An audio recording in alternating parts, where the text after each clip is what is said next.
सर्वप्रथम सर्वांना श्री स्वामी समर्थ. स्वामी महाराजांच्या कृपेने तुमच्या सर्व चांगल्या इच्छा पूर्ण होत ही स्वामींचरणी प्रार्थना करते आणि आजच्या व्हिडिओला सुरुवात करते. कुणाच्या पाया पडाव्या, कुणाच्या पडू नये, काय शुभ काय अशुभ. त्याचबरोबर पंढरपुरीची वारी करून आलेल्या, वारीला जाऊन आलेल्या वारकऱ्यांचे पाय पडल्याने कोणतं शुभ फळ आपल्याला मिळत असतं. त्याचबरोबर तीर्थक्षेत्री जाऊन आलेल्या व्यक्तींचे पाय पडल्याने आपल्याला कोणतं फळ मिळत असतं. कुणाचे पाय पडावे, कुणाचे पडू नये, त्याचबरोबर घरात कुणाला येऊ द्यावं, कुणाला नाही येऊ द्यावं, संपूर्ण माहिती आजच्या व्हिडिओमधून जाणून घेणार आहोत. व्हिडिओ शेवटपर्यंत बघा, खूप महत्त्वाचा व्हिडिओ आहे. महिलांनो, दादांनो, व्हिडिओ शेवटपर्यंत बघा. चॅनलवर नवीन असाल कृपया आपल्या चॅनलला नक्की सबस्क्राईब करा आणि हा व्हिडिओ सर्वांपर्यंत नक्की शेअर करा. तर बघा, कोणत्याही व्यक्ती, मग त्या मोठ्या व्यक्ती असतील किंवा म्हाताऱ्या व्यक्ती, तुमच्यापेक्षा वयाने मोठी असतील आणि ती व्यक्ती जर स्मशानभूमीतून येत असेल तर तुम्ही कधीच त्यांचे पाय पडू नका. जरी मोठे आहे तरी पण ते जर स्मशानातून येत असतील तर त्यांचे पाय पडू नका. नंतर कधीतरी त्यांच्या घरी जाऊन तुम्ही पाय पडले वगैरे त्यांचे चालेल, पण कोणतीही व्यक्ती स्मशानभूमीतून येत असेल तर त्यांचे पाय कधीच पडू नये. त्याचबरोबर मंदिरात कुणी मोठे जरी भेटले तुम्हाला, तुमच्यापेक्षा मोठे असतील, मग तुमच्या आईवडिलांच्या वयाचे असतील, तुम्ही त्यांचा खूप मान सन्मान करता, तरी त्यांचे पाया तुम्ही मंदिरात पडू नका. कारण देवाच्या मंदिरात सर्व व्यक्ती समान आहे. मग तो मोठा असो वयाने किंवा लहान असो, आपण देवांच्या दर्शनाला गेलेलो आहोत, देवांच्या पाया पडायला गेलेलो आहोत. मंदिरात कुणाच्याच कुणी पाया पडू नये.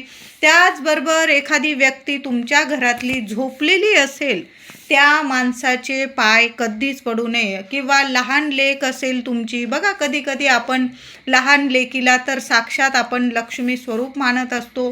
ती जर झोपलेली असेल किंवा तुमच्या घरातले मुलं असतील, तुमचे पतिदेव, आई वडील, सासू सासरे, झोपलेल्या व्यक्तीचे, माणसाचे पाय कधीच पडू नका, वाईट परिणाम होतात. त्याचबरोबर गर्भवती असतील तुमच्या घरात, तिचे पाय कधीच पडू नका. आणि ती बसलेली असेल पाय वगैरे पसरवून वगैरे, तर तिचे पाय ओलांडून कधीच कुणी जाऊ नका. मग लहान लेकरू असेल किंवा मोठे व्यक्ती, गर्भवतीच्या बाबतीत या गोष्टी जरूर पाळा. तिचे पाय कोणी पडू नये आणि तिचे पाय ओलांडून कधी जाऊ नका.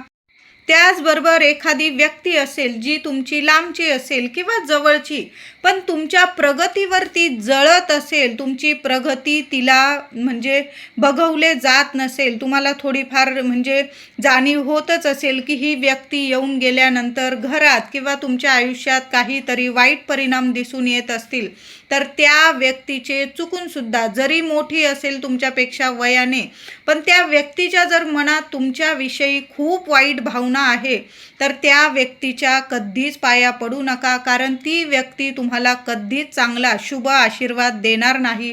ती तुमचं वाईटच करण्याच्या हेतूनेच तुमच्या डोक्यावर हात ठेवणार आहे.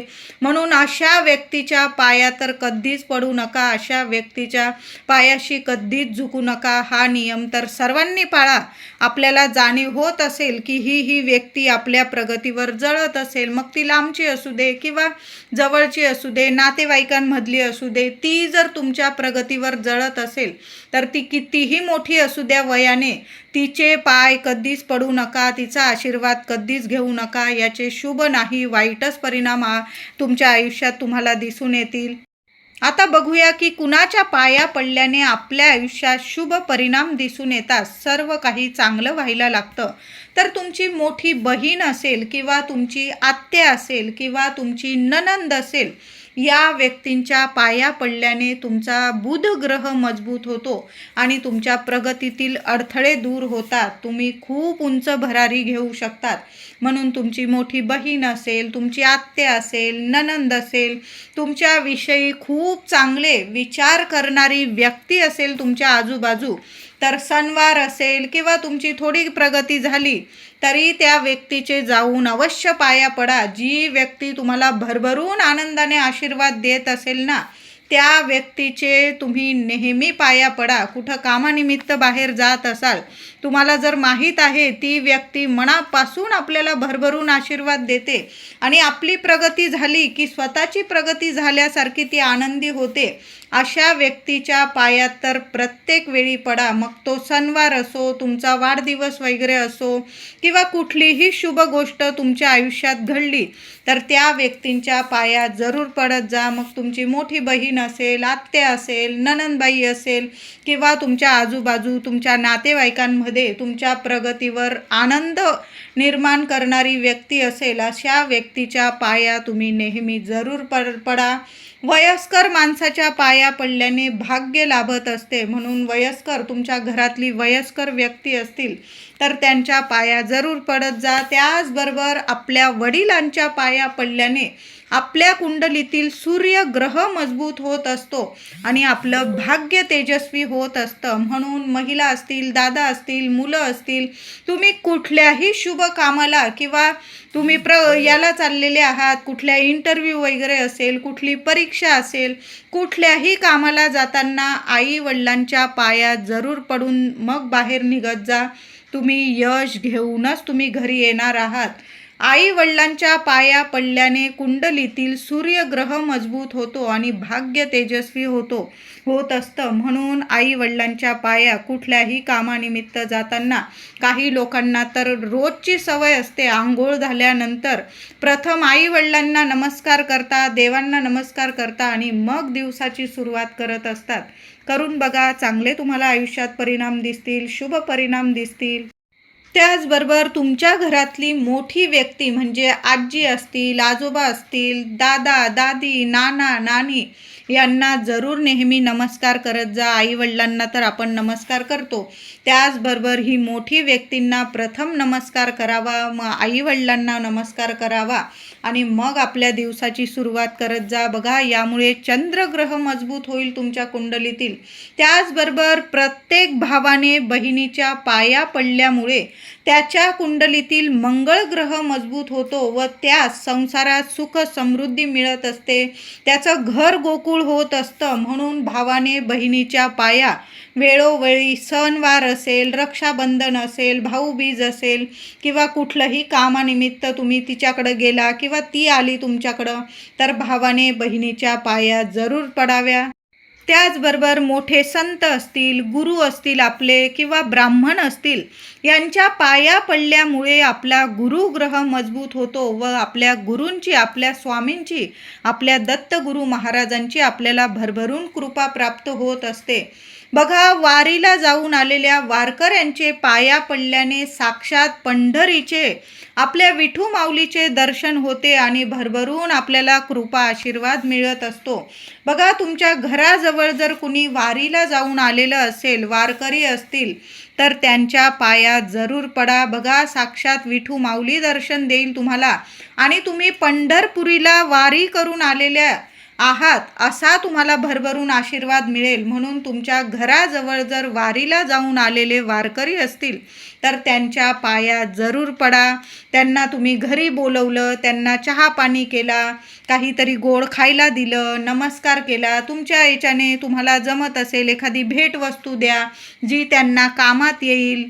मग छत्री असेल, कपडा लत्ता असेल, अशा वस्तू तुम्ही, फळं वगैरे खायला द्या, एखादा गोड प्रसादाचा शिरा वगैरे, किंवा तुम्हाला जर झालं तर त्यांना तुम्ही जेवायला घरी बोलवा, त्यांना छान असं जेवण करा, त्यांचा मानपान करा आणि घरातल्या प्रत्येक व्यक्तीने त्या वारकऱ्याचे पाय जरूर पडा. बघा, साक्षात पंढरीनाथ विठू माऊली तुम्हाला दर्शन देऊन जाईल, कोणाच्या म्हणजे कोणत्या ना कोणत्या रूपाने. म्हणून वारीला जाऊन आलेल्या वारकऱ्याचे पाय सर्वांनी जरूर पडा. तुमच्या घराजवळ जर असेल वारकरी तर त्यांचे पाय अवश्य पडा.